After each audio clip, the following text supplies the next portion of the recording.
It's a privilege to be here. I appreciate the opportunity to share some examples of how the U.S. State Department has been harnessing technology through an organization like ours, since we are a grantee of the State Department, and most of the projects that I'm going to tell you about are actually funded by the State Department. We're pretty open about that with our participants. So I'm bringing really more of just a few examples of how we've been using technology to empower youth and women in the Middle East to be active citizens, and in that way promote these ideas of pluralism and democracy.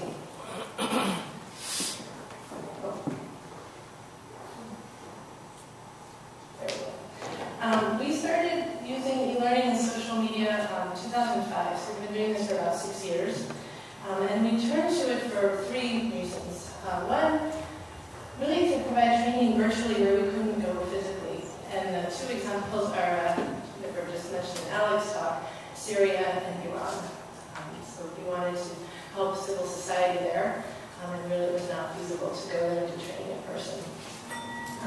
We also, over time, wanted to break the model of traditional training, which is in person.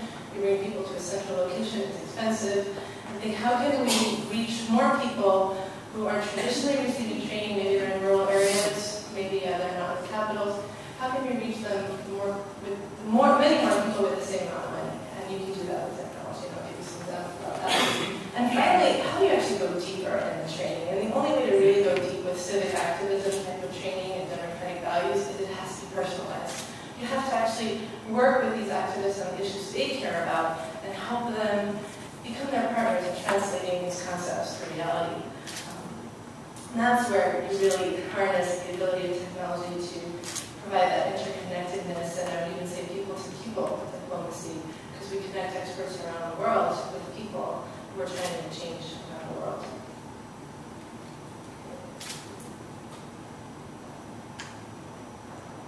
I have time with this.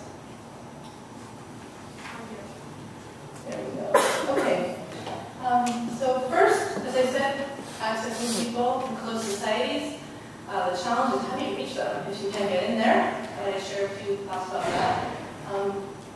I don't know how you can do it without working with people who are from those societies and have just left. So in both our cases, Syria and Iran, we worked with people who were leaders in civil society and had to leave because they were just getting a little bit too threatening to the regimes. But they had left recently, within 3 or 4 years. They still had their networks. They had people that they knew the activists, they were trusted, and we relied on them to develop the strategy. The strategy has to differ by country. Syria in 2005 and Iran in 2010 are very different places. As Alec pointed out, Syria does not have the same technology usage that Iran does, so the approach would be very different. In Syria, we went completely under the radar. And so we did not try to train a lot of people. We only trained 20 activists. They already knew each other. They were already part of a network.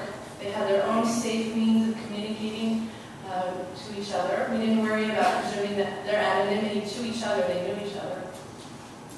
And we didn't worry about the site being blocked because we just figured the only people who know about it would be those 20. We had other sites that were blocked very quickly. But that site was never blocked. And we worked with these 20 activists for 1.5 years. And we provided them with in-depth training. So we gave them a course, a professor from Georgetown University on democracy and dictatorship. That was more of the intellectual sort of framework.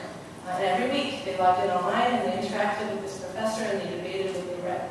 And we gave them, we put them in touch with former activists from the former Soviet Union who taught them about civil disobedience and nonviolent conflicts. And then we put them in touch with an organization that does reporting in conflict zones.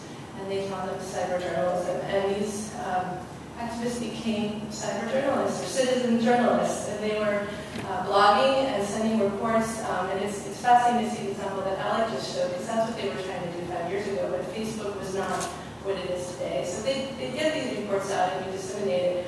The whole idea was to rely on them to get stories out. In Iran, we went completely opposite approach. And the director of our Iran program, Miriam Marsadeghi, is here, so maybe later she'll answer some questions. But her team decided that they wanted to reach as many people as possible. They were looking to reach thousands and thousands, not 20. And you can't do that by going under the radar. And what they also wanted to tap into is there's an existing, vibrant cyber community of activists. So the project that we have is a site that we launched 8 months ago. Sorry, there we go. Which is Tavana, which is, means empowered in Persian, Farsi. And this is a site that has translations of text into Persian, videos with activists, very prominent human rights activists, and courses, online courses on democracy. And since its launch, we've had 20,000 visitors and 300 applicants from inside Iran who are taking live courses as we speak right now. They're taking courses on democracy, they're taking courses on activism. And how did they get that reach? By tapping into the this existing community. So on its own, Tavana doesn't have that many. It has a few thousand Facebook followers, which is decent in 8 months. 500 Twitter followers. But these people are the most active bloggers who are already in the cyber community. So when we send out a tweet to 500 people, it gets sent out to another 14,000 and draws 2,000 people to the site. And that's part of the key is really not trying to create a community, but tapping into what's already there.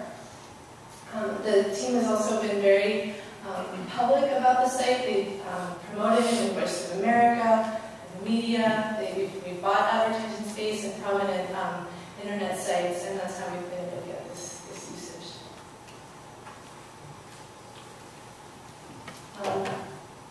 Here I want to talk about an example of how we broadened access to high-quality training. What you have in this slide is a screenshot from an online course we offered in Jordan and Egypt to about 90 women. And this is a course offered by George Washington University from their graduate school of political management. It's exactly the course they teach their graduate students here. We just imported it into our system.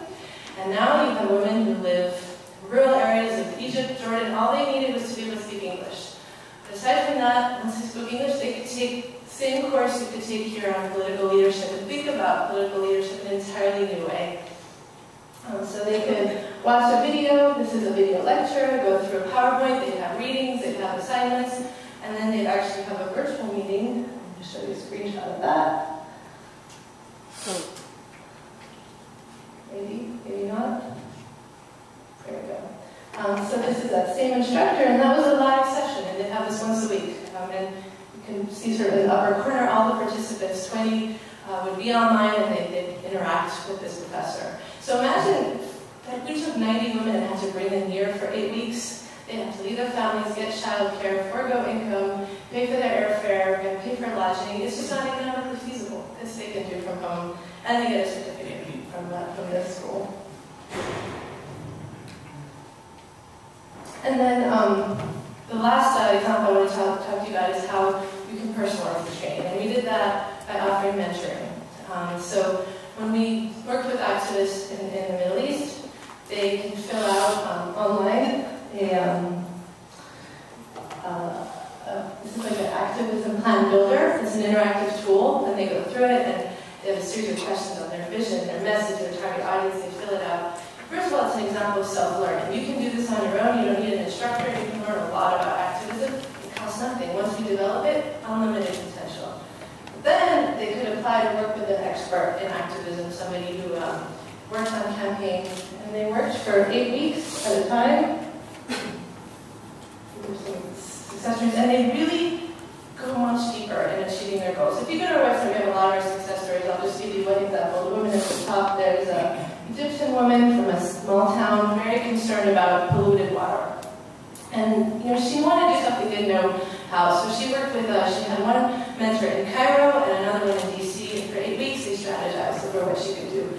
And they ended up taking photographs of the water, interviewing doctors, families, and getting a petition from the community, and she actually got money in the local council budget to get more water, and now she's running for elections, so she's been motivated. That personalized training is what converts the learning about the concepts to actual action. And we get to 70% of our participants actually doing something as a result of their training. So I hope that these examples gave you a little bit of a flavor of what the technology can do, and we look forward to your questions later. Thanks.